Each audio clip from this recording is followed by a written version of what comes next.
Salut à tous et bienvenue sur ma chaîne Code en Java, le repère des passionnés de code et de pixels bien alignés. Aujourd'hui dans cette vidéo, je vais présenter l'ensemble des modifications réalisées afin d'aller vers un code bien structuré et préparer le prochain projet que j'avais annoncé qui serait créer un framework et ça serait le framework du JBtree. Ensuite, je vais apporter une modification dans la classe de post-order traversal pour supprimer les constantes left, right, self. Donc je vais aller sur le diaporama et vous présenter l'ensemble des modifications que j'ai apportées au code et ensuite je passerai sur Eclipse pour les montrer. Donc je redémarre le diaporama. Donc on est toujours sur le process. Voilà. Donc je vais aller sur les diapos qui m'intéressent. Donc toutes celles-ci ont déjà été traitées dans les vidéos précédentes. Donc la dernière fois, j'avais commencé à mettre en place le pattern NVC. Donc là, je vais aller beaucoup plus loin. Donc ceci avait été expliqué. Ceci aussi. Donc, alors, les mises en place que je souhaite faire et que j'ai mis en place en partie sur le code, c'est passer d'un algorithme de parcours bloquant et couplé à user interface vers une architecture qui sera un peu plus pédagogique, animée, événementielle, ah, j'ai oublié un accent, et extensible. Et ensuite, tout ce travail sera préparatif pour le prochain projet, réaliser le framework. Donc le problème initial était de réaliser le parcours post-fixe. Donc les besoins, c'était visualisation pas à pas, affichage avec Swing. Alors il est possible que dans le framework, dans le prochain projet, l'affichage pourrait être aussi bien sur JavaFX ou alors sur du HTML. Donc ça sera à affiner lorsque je mettrai ce projet en place. Et ensuite, les besoins, c'est avoir une séparation entre la logique et l'affichage. Alors pour cela, qu'est-ce que j'ai réalisé et quelles solutions j'ai mis en place? J'ai mis en place un builder dont l'objectif sera de charger uniquement de la construction. J'aurai une classe ou un ensemble de classes que je mettrai à travers Traversal qui permettra de réaliser le parcours de l'arbre. Parce qu'il sera possible de rajouter un parcours infixe et un parcours préfixe. Ce sera les évolutions. Et ensuite, j'aurai une classe state qui va transporter l'état d'affichage, indiquer si on a visité pour la première fois, la deuxième fois ou la troisième fois, et aussi transporter le message de construction de l'expression postfixe ou infixe ou préfixe. Ça va dépendre du choix du parcours demandé. Et ensuite, il y aura une partie swing UI sa mission, ce sera uniquement observer et afficher, rien d'autre. Donc voilà. Donc là, le but, c'est aller vers des séparations de responsabilités. Donc si je reprends la structure du JBtree qui avait été réalisée, on avait l'ensemble de la structure de données. À l'intérieur, il y avait la construction et aussi toute la logique algorithmique.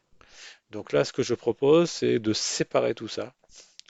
Le JBtree Builder que je vais mettre en place, cette classe sera chargée de construire l'arbre binaire à partir d'une expression infixe.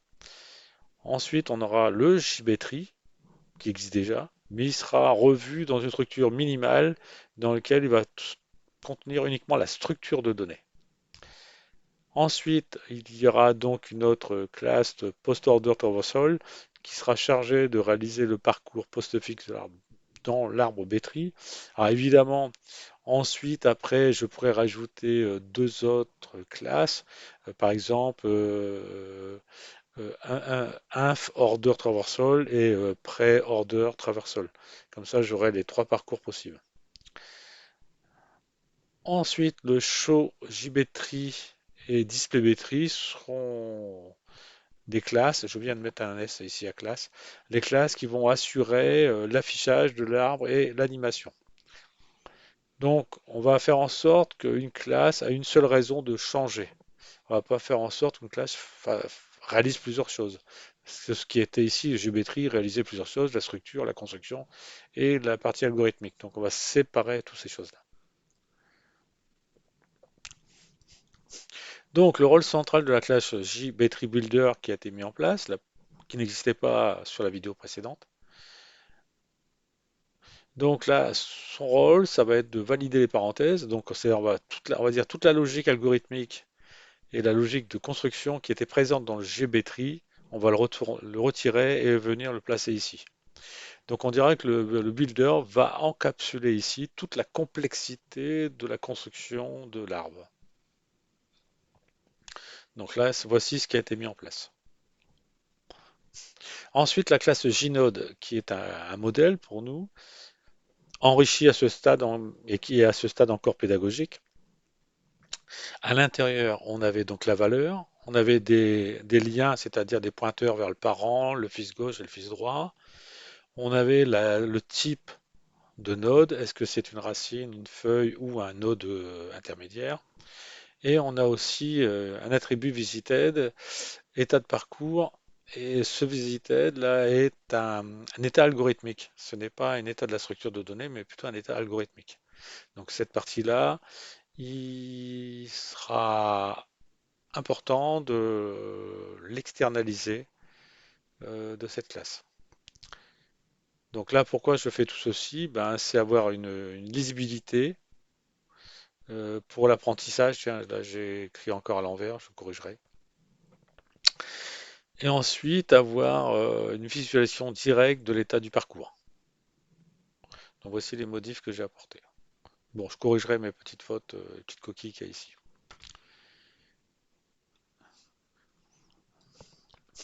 Ensuite, je rappelle que j'avais utilisé thread sleep qui s'est été remplacé par timer du package Swing. Alors je rappelle que thread sleep c'est un thread bloquant. Et donc c'est embêtant parce qu'on ne peut pas bloquer la carte graphique. Et si on fait ceci, on va bloquer donc le seul thread mis en œuvre dans la partie graphique, c'est l'EDT. Donc ça à éviter. Ceci avait été largement expliqué dans la vidéo précédente. Et donc, si on utilise un thread sleeve dans une interface graphique genre Swing, bah, le DT ne fonctionne plus, il est bloqué, l'interface est figée et les animations qu'on pourrait avoir sont imprévisibles. Donc, la solution qui est à mettre en œuvre lorsque vous voulez utiliser euh, un timer ou piloter, mettre des attentes, des pauses, c'est utiliser plutôt la classe timer en plaçant une durée ou une vitesse, comme vous le sentez, et ensuite, avec l'événement, vous lancez telle ou telle fonction. Alors, les avantages d'utiliser Timer, c'est que l'exécution n'est plus bloquante. On respecte le thread graphique. Encore ici, encore une coquille, hein. Il faudra que je corrige. On aura une animation qui est plus fluide et on peut contrôler la fin ou le début en utilisant les méthodes start and stop. Donc il faut bien avoir en tête que en swing, la notion de temps est événementielle. C'est pas vraiment le temps qui pilote, ce sont les événements.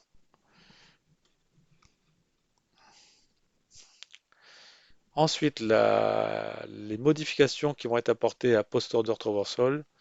Donc on va mettre en place un mode pour avoir tout de suite le résultat. C'est un calcul rapide du chemin post-fixe.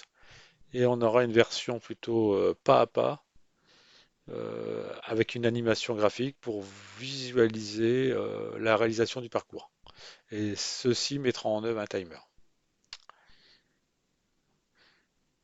Donc là, cette fois-ci, on aura deux éléments, on aura deux pointeurs, le pointeur courant, le pointeur précédent, et l'état du node visité, son état. Est-ce que c'est la première fois, la deuxième ou troisième fois? Et l'état visité va aussi être utilisé dans le cas du parcours pas à pas. Pas que, mais aussi. Alors, ces modifications que j'ai mis en œuvre seront plutôt importantes dans le cadre de l'explication et comprendre et visualiser comment fonctionne l'algorithme pendant son exécution. Ensuite, il sera important de redéfinir une méthode reset qui va permettre de fiabiliser le parcours. Ça va m'éviter d'avoir des effets de bord parce que si je n'ai pas réinitialisé l'ensemble des objets dans leur état initial, ça peut provoquer des bugs ou des fonctionnements incohérents. Donc on va mettre le reset. Et ce reset va nous permettre aussi de relancer à tout moment le processus. Donc on peut avoir plusieurs exécutions. Alors que va faire le reset? Ben, ça va vider les résultats, repositionne l'ensemble des pointeurs à sa position initiale et va réinitialiser l'ensemble des nodes dans l'état pas encore visité. Donc là, ici, on aura un code plus propre. Ensuite, la classe JBetryState. Donc le problème, c'est que avant d'avoir mis ceci en place, j'avais l'interface, c'est-à-dire user interface, qui dépendait trop directement de l'algorithme. Donc ce que j'ai fait, on va dissocier, faire en sorte que l'interface graphique n'est plus dépendante de l'algorithme. Donc on va faire un découplage entre la logique algorithmique et la partie affichage. Donc solution, c'est mettre en place cette classe qui va permettre le transport de deux informations. Là ici, c'est le message postfixe, mais ça pourrait être message infixe ou message préfixe. Et ça va transporter aussi l'état de l'index pour indiquer l'état de visite du node. Vous voyez, il y a eu beaucoup de modifications qui ont été réalisées, hein. Mais en même temps, je rappelle le rôle des différentes classes. Donc la classe Chaumetry, ici, c'est notre contrôleur graphique. Rappelez-vous, l'objectif c'était de mettre en place le pattern MVC, donc modèle, view et contrôleur. Donc Chaumetry, ici, joue la partie contrôleur du pattern. Donc son rôle, c'est la réalisation et met en œuvre le pattern singleton ou singleton si vous le souhaitez. Il va être le point central de l'ensemble de la mise à jour. Et en plus, il va orchestrer l'état, vue et rafraîchissement de l'affichage. Alors pourquoi j'ai mis un singleton? Parce que je veux qu'une seule fenêtre. Je veux qu'un seul état partagé et je souhaitais mettre une synchronisation simplifiée, synchroniser l'ensemble de la manière la plus simple possible. Et pour rappeler, le contrôleur ne calcule rien, il coordonne. Donc c'est le chef d'orchestre. Ensuite, la classe JDisplay Battery, bah, son rôle c'est être une vue. Son rôle c'est de dessiner un arbre, dessiner un état et dessiner un message. Donc la technique mise en œuvre pour réaliser cette manière d'afficher l'arbre, j'ai utilisé BFS, c'est-à-dire un parcours en largeur, Breadth First Search. Donc c'est un algo qui parcourt l'arbre ou le graphe en explorant les sommets niveau par niveau, en visant d'abord tous les voisins directs, puis leurs voisins, etc., ainsi de suite, ainsi de suite. C'est ce qu'on peut appeler un parcours en largeur. Donc il y a un calcul dynamique des positions, la couleur sera affichée selon le type, et ensuite on pourra assombrir un node en fonction de l'état de visite. Donc pour rappel, une vue observe, ne décide de rien.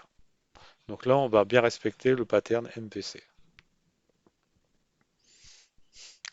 Ensuite, après, pour éviter tout phénomène de blocage, on va faire en sorte qu'on a un fonctionnement événementiel de meilleure qualité.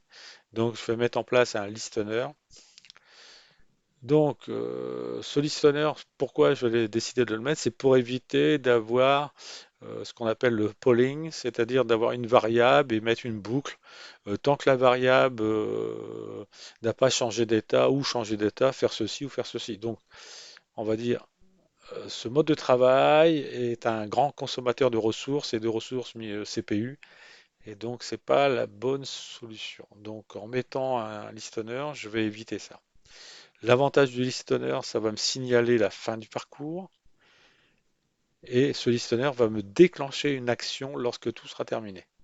Donc là, cette fois-ci, on aura vraiment une architecture événement. Ensuite, après, j'ai remplacé la notion de test par une méthode que j'ai appelée démo final geometry. Donc son rôle, ça sera d'expliquer comment l'ensemble peut fonctionner en mettant en place différents états, c'est-à-dire construction du Bétri, réalisation du parcours, animation, obtenir le résultat final. Ça permet d'avoir une lisibilité, un code plus facile à interpréter et à lire. Donc là, ici, j'ai fait un petit dessin. Donc la méthode JBtree Demo, que fait-elle? Elle va construire. Donc JBtree Builder, donc ça va venir construire et créer l'arbre. Ensuite, pour faire ceci, ça va utiliser le GBtree. Et le GBtree, lui, pour fonctionner, a besoin du Gnode. Donc en réalité, JBuilder va faire appel à JBtree, JBtree va faire appel à Gnode. Ensuite, ce que l'on a lorsque le JBtree est construit, on aura post-order traversal. Donc lui, on pourra exécuter pour obtenir le parcours postfixe, ou alors on peut demander d'exécuter pas à pas le parcours, et on aura donc le listener et le timer qui vont être utilisés. Et ici, pour que ça marche très bien, à cet endroit, on aura JBTreeState qui lui va se charger de faire les mises à jour. En fonction de l'état de visite, on va venir faire des mises à jour. Mise à jour à cet endroit et aussi envoyer à nouveau le message et réaliser la mise à jour. Et là, la dernière flèche qui est ici, c'est simplement le résultat post, postfixe. Voilà. Ensuite, après, j'ai apporté d'autres améliorations, c'est-à-dire j'ai externisé, comme je l'avais dit au début, l'attribut visited de la classe Gnode, je l'ai retiré. Parce que cet attribut, c'est un attribut pour suivre l'état de parcours. Donc c'est dans cette structure que j'avais mis en place, il y avait un mélange entre structure de données et logique de parcours. Donc ce qu'on va faire, on va se séparer, on va avoir plutôt structure de données pour le Gnode et la logique de parcours sera externalisée dans une autre classe que j'ai appelée Traversal State, qui va contenir l'état de visite d'un node. Donc cette classe va me permettre de séparer le modèle, on va dire, de la partie logique du parcours. Donc ça va faciliter la visualisation et la réinitialisation des parcours. Et donc ça va pouvoir supporter différents types de parcours simultanés sans modifier les gynodes. C'est-à-dire je pourrais faire les trois parcours, ça ne va pas modifier les gynodes. Donc le travail, ces modifs, je l'ai réalisé hors vidéo, donc je vous montrerai ce qui a été fait. Ensuite, les autres améliorations. Alors, lorsque j'avais terminé tout le travail, il s'était aperçu d'un petit point de détail, c'est que la dernière étape du parcours n'était pas affichée sur la carte graphique. Donc, les causes, c'est que mon timer s'arrêtait trop tôt. La méthode step, dès que le Gnode Current devenait nul, j'arrêtais le timer avant d'afficher la dernière étape. Donc, ça ne pouvait pas fonctionner. Donc, pour cela, j'ai rajouté un enum dans lequel j'ai placé à l'intérieur deux variables, une pour dire traitement en cours et une pour dire fin de traitement, pour avoir plus de fluidité. Donc je l'ai appelé running et finished. Donc ça va me permettre d'avoir une plus grande souplesse dans la gestion du parcours pas à pas. Donc ça, je vous montrerai les modifs. Et ensuite, amélioration pour préparer le prochain framework. Ben là, cette modif, je vais le faire en, en live. J'ai encore, là ici, c'est self. J'ai fait une erreur, j'ai encore tapé trop vite. Et left, encore trop vite, j'ai oublié de mettre le T majuscule. Donc ça, c'est des petites coquilles, je vais les corriger pour la prochaine fois. Parce que lorsque le projet sera entièrement terminé, vous aurez accès à ce diaporama. Pour l'instant, il n'est pas accessible, mais lorsque le projet sera fini à 100%, le diaporama sera accessible. Vous aurez un lien pour y accéder. Donc ce que je vais faire, je vais aller sur le code.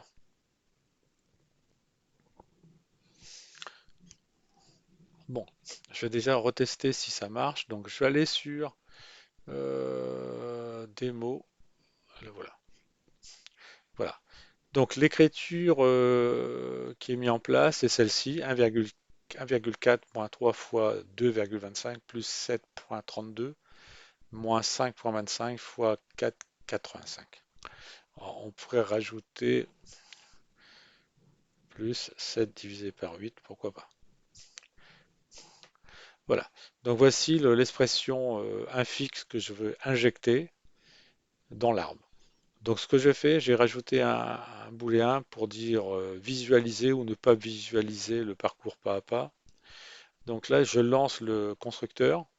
Donc je fais appel à JBtree Builder et donc je vais venir construire l'arbre. Ensuite, après le JBtree, je vais faire appel à Builder et je vais faire appel à la méthode build. Et le fait de faire un build, ça va donc générer l'arbre. Donc là, ici, je récupère l'arbre. Ensuite, ce que je vais faire, je vais créer donc un objet postfixe pour récupérer le parcours postfixe. Donc je lui passe l'arbre et j'indique que je souhaite le voir ou pas. Là ici, oui, je veux le voir parce que j'ai mis un trou. Ensuite ici, j'ai traversal state. Donc là, lui passe, je récupère l'état. Comme ça, c'est fait. Et ensuite, là ici, je vais avoir la partie événementielle, donc l'écouteur. Donc là ici, je vais venir écouter cette fonction. Et lorsqu'il y aura un événement qui sera actif, alors cette partie de code va être réalisée. Toute cette partie va être réalisée. Donc là, on attend l'événement. Donc ça veut dire que ça, cette renversante, donc j'arrive ici. Donc cette partie-là de code n'est réalisée que s'il y a un événement. Donc comme il n'y a pas eu d'événement, le code continue. Et je vais exécuter le parcours. Et là, je lui dis, si tu ne peux pas afficher, alors me réalises le parcours directement sans affichage. Donc nous, actuellement, on est dans affichage. Donc cette partie-là n'est pas réalisée. Donc voilà, donc on va tester le code déjà.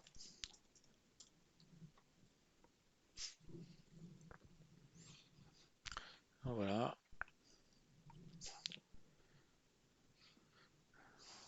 je vais agrandir parce que effectivement la fenêtre, voilà. Donc 7,32 plus 5,25, 4,85 multiplié moins 7, 8 divisé plus. Donc voici l'expression postfixe correspondant à l'expression infixe qui avait été demandée. Donc là, ça fonctionne. OK. Donc si on retourne maintenant sur l'ensemble des modifications qui a été réalisées. Donc si on prend par exemple le JBtree. Maintenant, le JBtree est vraiment une structure de données toute simple dans laquelle il n'y a qu'un seul attribut, c'est un JNode. Et j'ai simplement ici un constructeur. Là, et là, ici, j'ai simplement un getter. Donc là, ici, on a vraiment une structure minimale, comme je l'avais indiqué. Et on a vraiment un objet dans lequel il n'y a qu'un attribut, il n'y a pas d'algorithme, il n'y a pas de logique, il n'y a rien dedans. Donc ça a été fait. Et donc toute la partie logique de construction avait été mise en place dans le JBtree Builder. Voilà. Donc c'est-à-dire tout ce code qui était à cet endroit-là était présent à l'époque dans la classe JBtree a été déplacé ici. Donc cette fois-ci, on va bien avoir une classe dont son rôle c'est construire un arbre binaire d'expression à partir d'une expression infixe. Voici son rôle. Ça ne fait rien d'autre. Donc là, ici, je rappelle que cette classe implémente une construction basée sur une pile et respecte partiellement les propriétés, les priorités des opérateurs. Donc voilà. Donc ça, c'est ce qu'on avait vu lors des vidéos précédentes. Donc je ne reviens pas sur ce code. Pour l'instant, il n'y a pas de choses à dire puisque ça a été expliqué dans les vidéos précédentes. J'ai simplement réorganisé la structure. Donc là, ici, je l'ai mis dans le noyau et dans le noyau, j'ai mis Builder. Alors, effectivement, ici, j'ai renommé l'ensemble de mes packages en vue de me préparer pour aller vers le framework. Donc, j'ai commencé à réorganiser. Donc là, à cet endroit, j'ai bien ceci qui est fait. Ensuite, je vais aller voir les modifs qu'il y a eu sur le Gnode. Voilà. Donc sur le Gnode, j'ai retiré Visited. Donc Visited, je peux l'enlever. J'en ai plus besoin.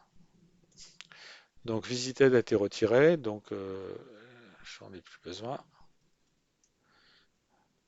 Donc on va dire toute cette partie qui est plutôt algorithmique a été externalisée vers une autre classe qu'on va voir. Donc ça peut disparaître. Donc je regarde, donc c'est bon. Donc j'ai mis ceci dans Travel Solstate. Voilà. Donc là j'ai mis l'ensemble des explications.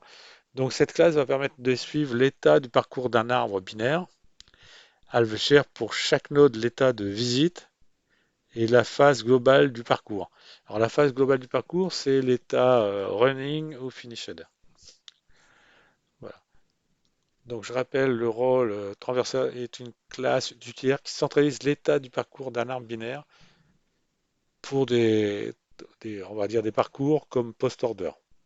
Après, évidemment, on pourrait rajouter les deux autres parcours. Ensuite, qu'est-ce que j'avais raconté comme modification? Donc, elle est donc essentielle pour l'affichage du pas à pas. C'est pour ça que j'ai mis ceci en place. Là, le running est finished. Il va être essentiel pour l'affichage pas à pas et être sûr et certain qu'on affiche correctement le parcours. Voilà. Donc, Traversal Phase permet la distinction claire entre parcours en cours et un parcours terminé. Parce que c'était pas très clair cette notion. Donc là maintenant, cette partie est un peu plus claire. Donc à l'intérieur, je vais avoir donc un map qui va prendre un objet type Gnode et un integer et ça va contenir, je l'ai appelé visited map. Donc pour chacun des nodes qu'on va lui passer, je vais indiquer son état. Alors donc son état c'est 0, le node n'a pas encore été visité. On va visiter le fils gauche de fils droit a été visité. Donc voici la notion 0, 1, 2. Donc ensuite, après, j'ai rajouté un autre attribut traversal pause. Donc là, c'est pour indiquer, suivre l'état de fonctionnement, c'est-à-dire en cours ou terminé. Donc là, ici, on a le constructeur. On va venir initialiser la HMAP et on va définir que la phase est en mode running. Dès qu'on va lancer ceci, c'est que le parcours est lancé. Ensuite, après, on aura des setters, donc je pourrais affecter une valeur à visiter. J'aurai un getter, je peux récupérer la valeur. Et ensuite, après, ce qui est important, c'est de réinitialiser. On avait dit qu'il était important de réinitialiser pour éviter les effets de bord et pouvoir repartir dès le début. Donc, on va dire reset. Donc là, ce reset-là fait, on va dire, c'est une méthode récursive. Donc, on va faire route, fils gauche, et on fait le reset pour le fils gauche. Et après, on refera le reset pour le fils droit. Et la condition de sortie, c'est lorsque le route sera nul, on a terminé. Voilà. Ensuite, pour la gestion des phases, phase de fonctionnement qui est en cours ou terminée. Donc, j'aurai un getter pour récupérer l'état de fonctionnement. J'aurai aussi un booléen pour me dire je suis en train de tourner. J'aurai un autre booléen pour dire parcours fini. Et ensuite, après, j'aurai une fonction pour dire terminé. Donc voilà. Donc voici les modifs qui ont été rajoutés. Donc ça, c'est Traversal State pour suivre les états de bon fonctionnement de l'algo. Ensuite, Traversor Falls, voici, c'est simplement une énumération dans laquelle il y a running et finish. Donc ça c'est fait, ça on vient de le voir, on vient de le voir. Post order. Ensuite, là, le post order, on l'avait vu la dernière fois, la vidéo précédente, qui était le listener. Donc c'était pour écouter l'avancée du parcours. Ensuite, le show battery, lui, n'a pas modifié. Je pense pas que je l'ai trop retravaillé.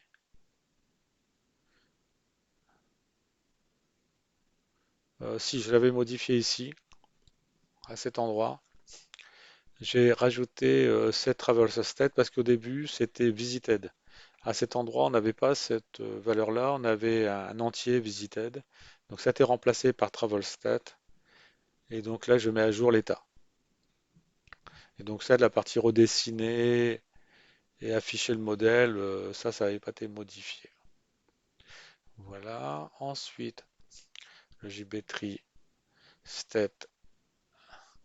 Donc le JB-Tree state. Donc ça n'a pas été modifié par rapport à la dernière fois. Donc ça, je peux l'enlever.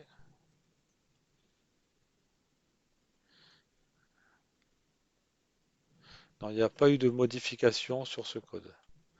Donc ça, les explications, vous les avez sur la vidéo précédente. Bon, le Gnode, je viens de le voir. Le post-order traversal, je viens de le voir. Donc, le Geometry Builder, on vient de le voir. Et celui-ci. Alors, celui-ci a une modification aussi. C'est qu'à l'époque, on avait un entier visited. Ça a été remplacé par traversal state. Donc, automatiquement, les constructeurs ont été changés. J'ai remplacé les constructeurs. Voilà. Et ensuite, à ce niveau, j'ai remplacé la partie. Voilà. Voilà, j'ai rajouté ça pour l'instant. Cette partie-là sera à mettre en place et avoir l'affichage qui va au bon endroit. Je vais voir pour mettre l'affichage au bon endroit. Et donc là, ça va indiquer en fonction, si l'objet n'est pas nul, je vais récupérer l'état de visite. Si l'état de visite est supérieur à 0, c'est-à-dire soit G1 ou 2, je vais assombrir la couleur du node. Voilà. Hop, je regarde, draw, node rectangle. Donc là, c'est la partie récursive. Donc ça, on n'en a pas besoin dans le code parce que j'utilise uniquement la méthode itérative. Mais j'avais expliqué les deux. Draw message. Ah, je regarde pour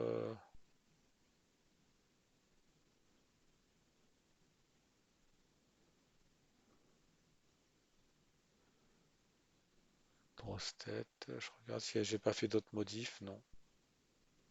Non, j'ai pas fait d'autres modifications. Ok. Alors moi, ce que je propose de mettre en œuvre, c'est supprimer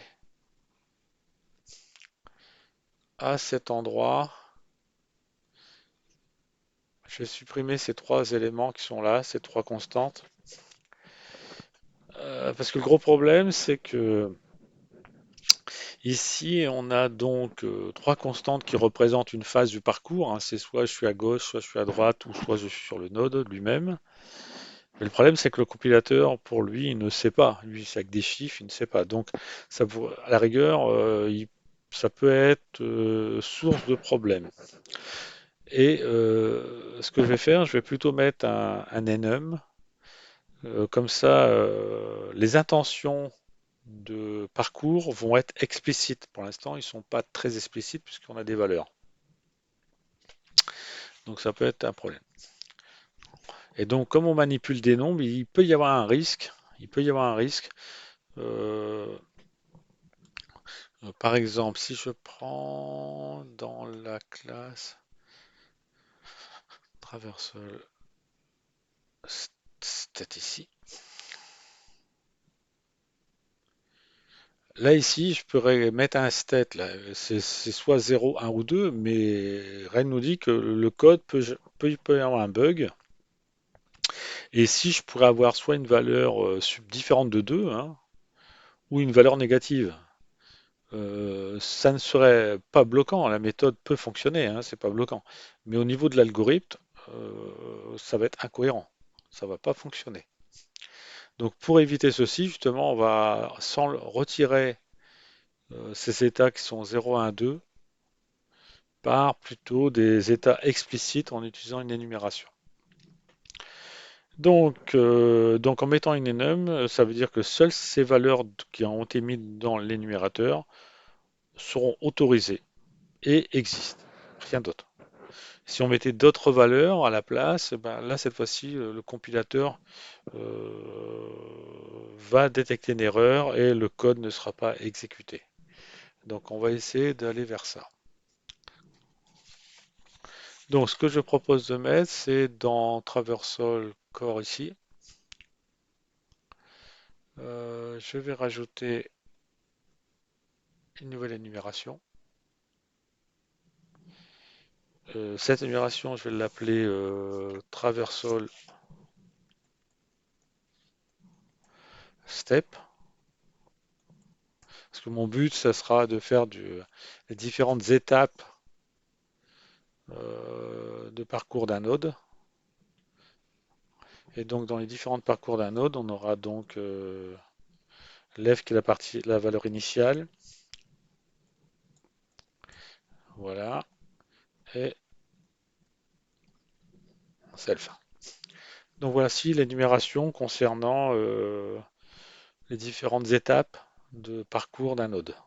On en a trois.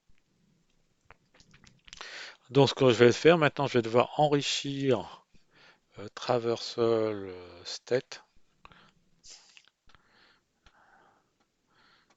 Donc là,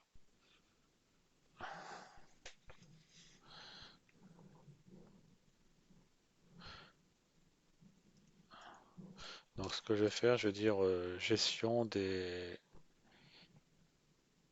étapes du parcours,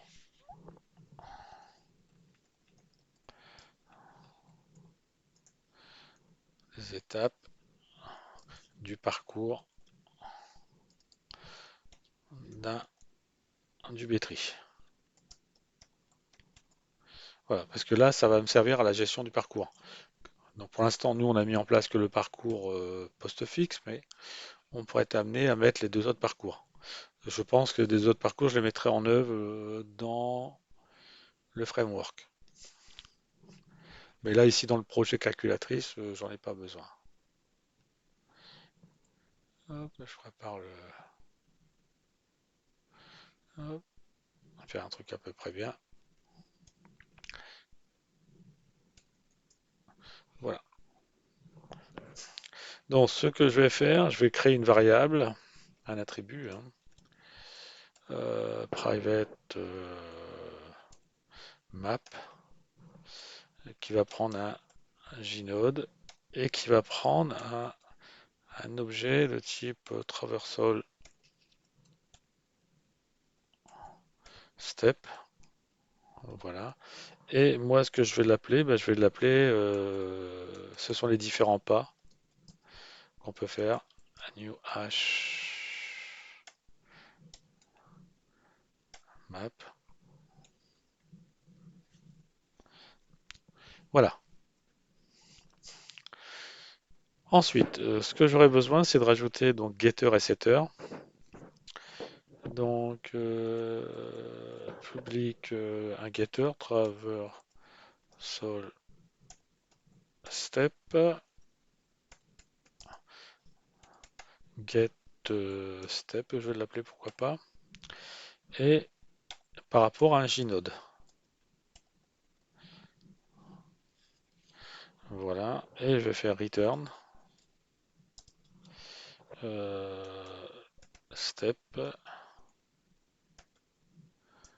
.get. Ah, je vais prendre get or default. Alors si l'objet node n'est pas n'existe pas ou il y a un problème, je vais retourner le pas par défaut qui sera à gauche. Or default, donc node et transversal step.left. Est-ce que j'ai trompé?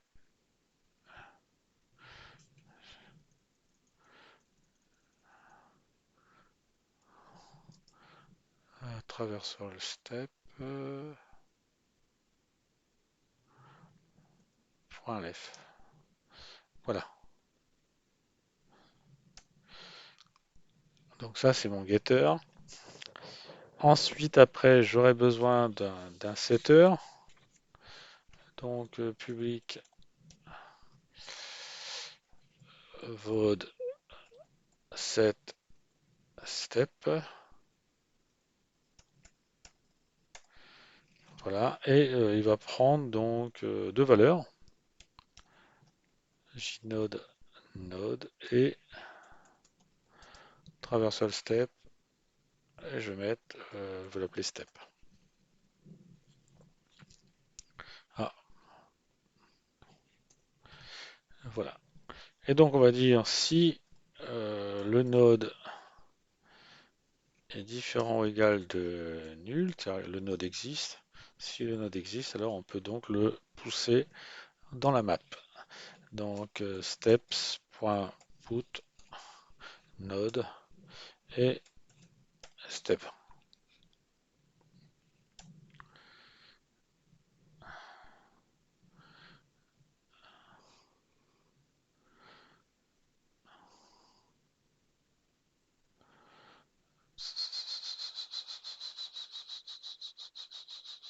Ah, pardon. Voilà, ça me paraît plus logique. Voilà, c'est réalisé. Ensuite, après, j'aurais besoin aussi de mettre en place le reset. Donc,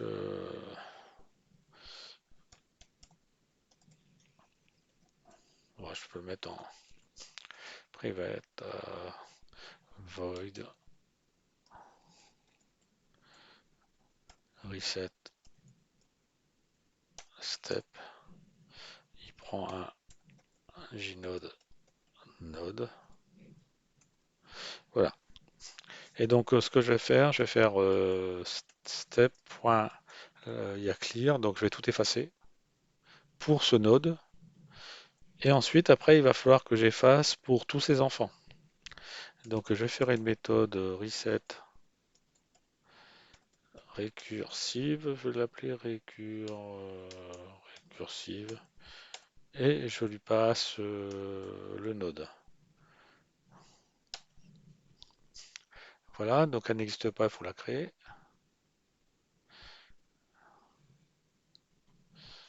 Voilà, et donc on va dire, comme c'est récursif, on va prévoir une sortie. Donc on va dire ici node égale nul, on fait return. Sinon on va faire steps.put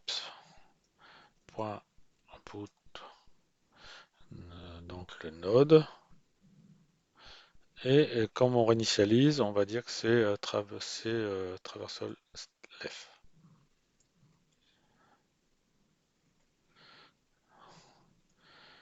Voilà, et ensuite après on va faire un appel récursif. Et donc là on va faire récursif et on va partir sur le node et .get left child. Et je vais faire pareil pour droit.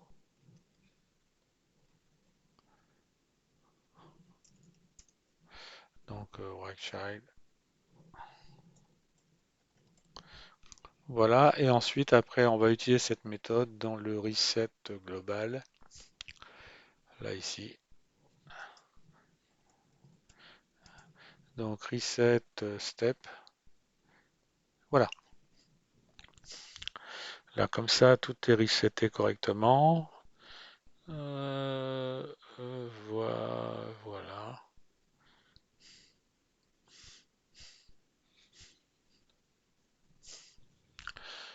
Ok. Donc maintenant que cette modif a été mise en place, maintenant il faut aller dans Post Order.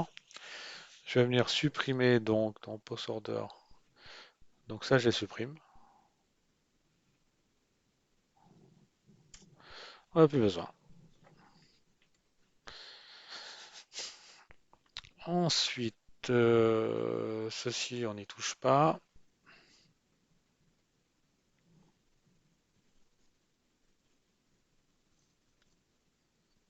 Là. Donc là, ici, on va changer ici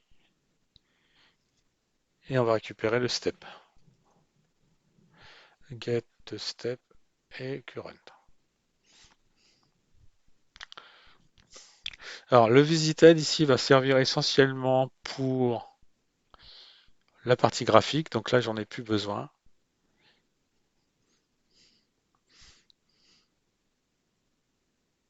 Donc là, ça sera set step. Et ici, ça sera traversal step.et c'est right. Parce que je vais voir à droite. Donc ça, je corrige.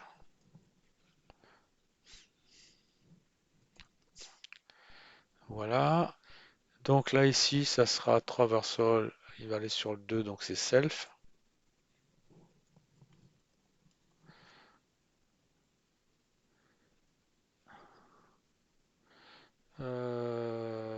Donc là, il y aura pareil.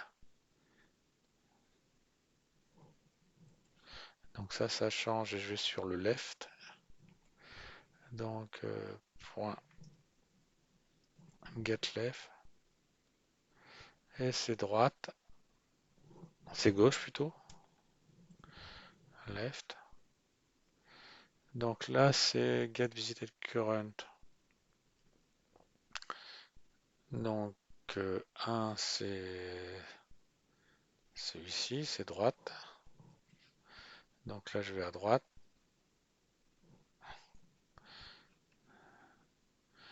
Ensuite, là, ici, je vais aller à...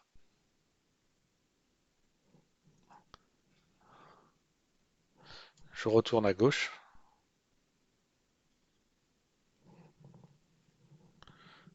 Left. Et là, ici, ça va être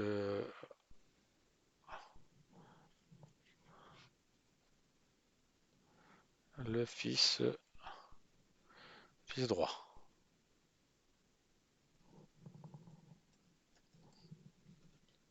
Voilà. OK. Donc là, ça fonctionne. Maintenant, pour le pas à pas. Donc, pas à pas, j'ai besoin des deux. Donc là, c'est get step.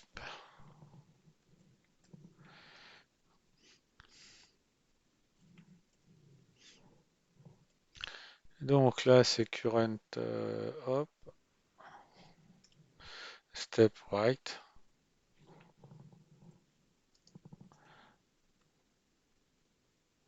Voilà. Ensuite, effectivement, là, je rajoute la même chose. Donc le traversal step ici est essentiel pour le bon fonctionnement et le set visited est utilisé dans la partie graphique.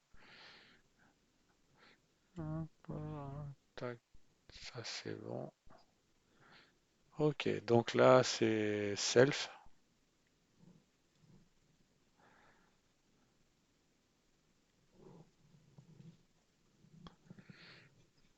Et donc là ce sera pareil, mais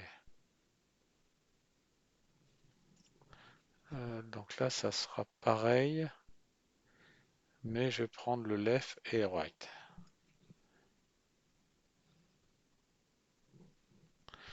Donc current.get left,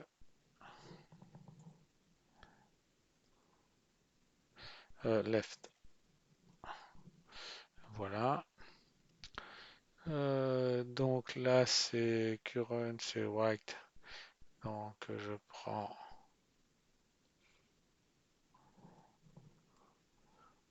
celui-ci. Voilà, je vais à droite. Ensuite, quand je suis au 2, donc là, current traversal, là ici, je retourne à left.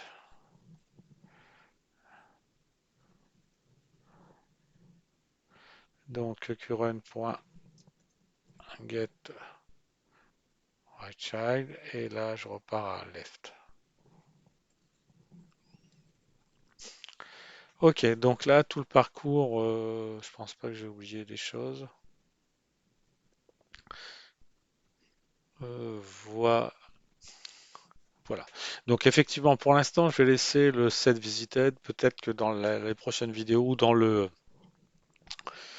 framework, je l'enlèverai et je n'utiliserai plus visited, mais traversal state. Je vais voir. Donc déjà, on va faire un essai.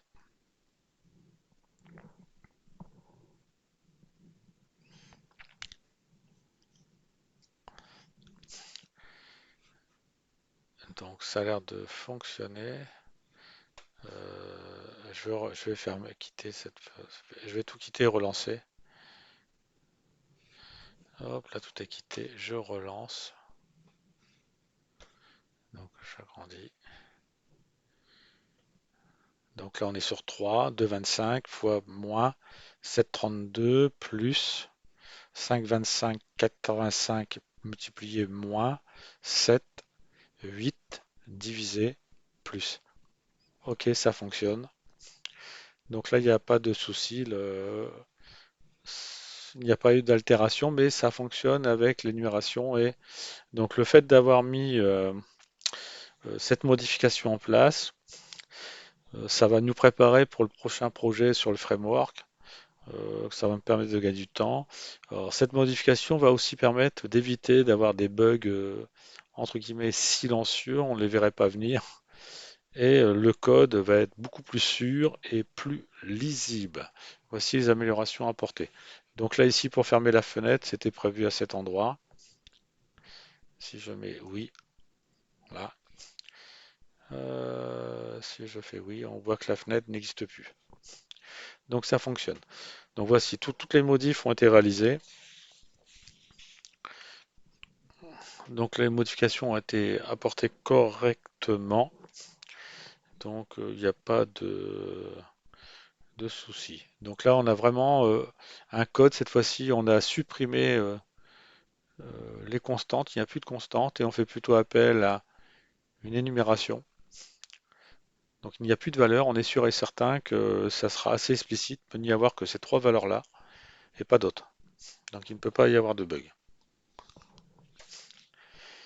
Donc maintenant que l'ensemble des modifications a été apporté pour structurer cette partie et donc cet ensemble de modifications est réalisé. Alors maintenant, ce que je vais pouvoir faire, c'est pour la prochaine vidéo, c'est mettre en place, on va dire, une classe pour réaliser l'évaluation expression postfixe et inclure aussi une animation graphique pour comprendre son fonctionnement. Son fonctionnement va mettre en œuvre une pile. Et donc, ce que je vais essayer d'imaginer, c'est sur la partie graphique, une pile, voir une pile se mettre en œuvre, se remplir, se vider, en fonction des éléments de l'expression postfixe. Et comme ça va permettre de bien comprendre l'évaluation d'une expression postfixe. Donc, ça permettra on va dire, lorsqu'on aura fait cette dernière vidéo, on aura pratiquement finalisé la partie process. Et ensuite, après, je reviendrai donc je vais aller sur le diaporama. Donc là, ce call stacks, je vais le modifier. Et comme à l'époque, c'était mis dans la classe JBetry, bah, tout ça est remodifié, va être modifié.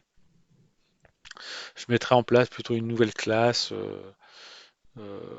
pour calculer l'expression, évaluer l'expression d'une notation postfixe. Donc tout ça, ça va être remodifié. Donc on verra ça la prochaine fois. Ensuite, donc on aura tout terminé. Même la classe JBtree sera revue. Mais je pense que ça a été revu. Ensuite, après, je vais revenir sur le clavier, retravailler sur tout le clavier, de manière à inclure un JSON pour redéfinir la configuration du clavier et reprendre le code, restructurer le code pour, si j'avais mis des constantes, il faut que je regarde, les supprimer et passer par des énumérations. S'il y avait des éléments qui pouvaient être bloquants au niveau de l'EDT, donc les corriger. Donc ça, il y aura un gros correctif qui va être fait ici. Comme ça, on aura encore une structure optimisée. Bon, ça va se baser sur toutes les vidéos qui ont déjà été réalisées. Ensuite, l'amélioration du display. Donc, je vais améliorer l'affichage sur papier. J'ai réfléchi à des choses. Donc, je vais voir comment on va mettre tout ceci en code la prochaine fois. Et normalement, ben, on aura terminé l'ensemble de la calculatrice. Et là, je mettrai en place un exemple de calculatrice. Bon, j'ai mis process, mais je changerai le nom, hein. Pour l'instant, c'est du brouillon ici.